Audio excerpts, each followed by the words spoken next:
La première étape, c'est donc de créer son template. Et du coup, pour ça, on passe. Nous, ce qu'on fait, c'est qu'on passe par GIMP. Alors, c'est l'étape, on va dire, la plus contraignante. Parce que l'idée, c'est de pouvoir avoir les bonnes mesures des cartouches, mettre les bonnes languettes, partir du bon modèle. Donc, ce qu'on fait, c'est qu'on passe par une première étape où on fait quelque chose en bitmap, où on ajuste tous les éléments, et ensuite on va aller rechercher dans cet élément les contours en vectoriel. C'est assez facile de transformer une sélection une sélection en vectoriel dans GIMP.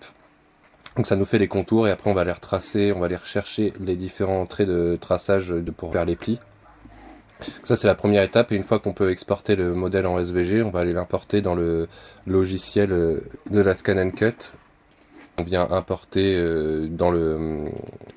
on vient importer à partir des découpes là en SVG. Ici, par exemple, ceux qu'on a prévus pour la boîte SNES. Et voilà, et après on peut produire notre petit FCM. Voilà, si j'importe mes contours. Ici, j'ai les traits du tapis que je ferai voir tout à l'heure. Et en gros, ça me permet de bien caler mes traits dessus. Et après, j'exporte, j'enregistre ou j'exporte le fichier. C'est pas celui-là. Hop, fichier. Exporter, transférer le fichier FCM. Et voilà, une fois qu'on a ça, on met sur une clé USB.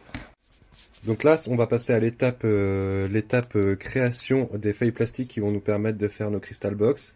Donc cette étape, elle consiste juste à prendre là, c'est des feuilles de lamination qu'on a pris en 125 parce que c'est les plus épaisses, et on va les placer à la lamineuse.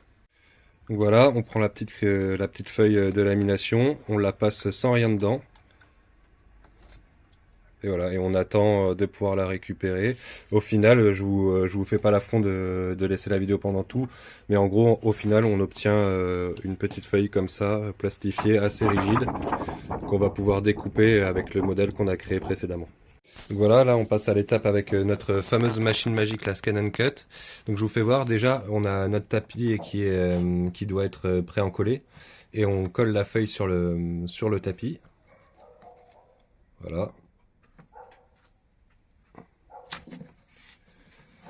Voilà, une fois que ça c'est fait, on peut passer donc à la découpe. Pour ça, on ouvre la petite Scan Cut. Je ferai peut-être un tuto dédié à la Scan Cut. On vérifie bien l'épaisseur de la lame. Alors nous, pour cette feuille-là, on met du 6. Donc là, c'est du 1. Hop, je vais mettre du 6. Voilà. Oui, j'ai 4 bras. Une fois que c'est fait, hop, on insère. Alors la machine, elle est plutôt pratique, elle permet de faire de la découpe, même des traits de traçage, et pour des boîtes en carton, elle peut même faire les plis, non seulement la découpe, mais les plis, enfoncer les plis avec de l'embossage. Donc voilà, l'idée c'est qu'on avale la feuille ici. Une fois que c'est prêt, on choisit le bon modèle. Donc nous, on a deux modèles, comme vous avez vu, on a préparé deux modèles. Un modèle pour la partie contour, et un modèle pour la partie des plis. Voilà, c'est le modèle des contours. On envoie, on vérifie les paramètres, on met en découpe et on envoie la sauce. Voilà, tout ça c'est pour notre boîte de NES. Donc voilà, et une fois que c'est lancé, il va commencer à découper la feuille comme on en a besoin. Donc voilà, on passe à la partie préparation des traits de découpe. Donc on va changer le modèle. Très important, entre les deux étapes, on retire pas la feuille, parce que c'est ce qui permet d'avoir une précision suffisante pour pouvoir superposer les deux. Donc voilà, on a notre juste pour les plis les traits de découpe, enfin les traits de plis. Hop, on change également on va changer la pression de la machine et l'épaisseur de la lame. Donc l'épaisseur de la lame, on a découvert qu'on pouvait mettre un petit peu moins que 1, ce qui fait que entre 0 et 1, ça nous fait des traits pas trop appuyés pour pas que ça découpe, juste que ça marque les plis. Et là, en pression, on va se mettre du moins 1, du moins 2 même. Et c'est parti pour la partie marquage de plis. Donc voilà, là les traits de découpe ils ont été marqués. On voit pas énormément parce que c'est transparent.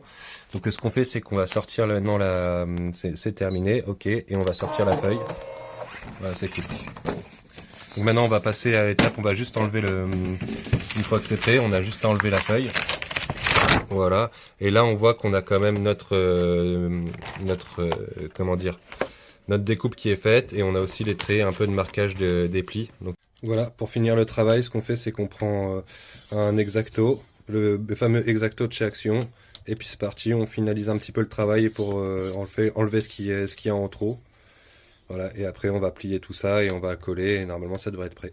Donc voilà, là c'est bien découpé, préparé. On voit bien les traits de marquage. Donc là l'idée c'est quoi? C'est que on va en coller l'une des bandes là pour fermer la boîte sur la petite languette qui reste à la fin. Pour ça là on utilise du scotch double face pour coller la moquette histoire que ça tienne bien. Bon c'est pas le meilleur parce que ça laisse une bande blanche et je vous ferai voir sur le résultat final. D'ailleurs, si vous avez des suggestions pour en coller ça avec quelque chose de transparent et qui tienne bien, n'hésitez pas à me faire un retour. Moi, je suis preneur là-dessus. Donc voilà, toujours avec notre fameux Exacto Action. Hop, on prépare la bande. Là, on en est à l'étape de collage de la languette. Donc, une fois que c'est mis en place, on décolle. Tout a été bien plié. Alors, c'est un peu délicat là. Faut vraiment du coup bien se mettre par rapport au bord. Voilà, de l'autre côté.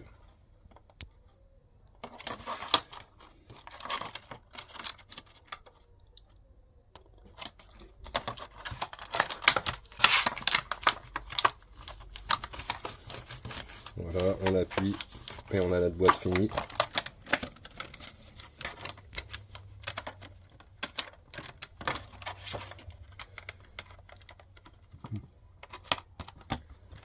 Voilà, et on a une boîte finie pour mettre notre fameux jeu Elite.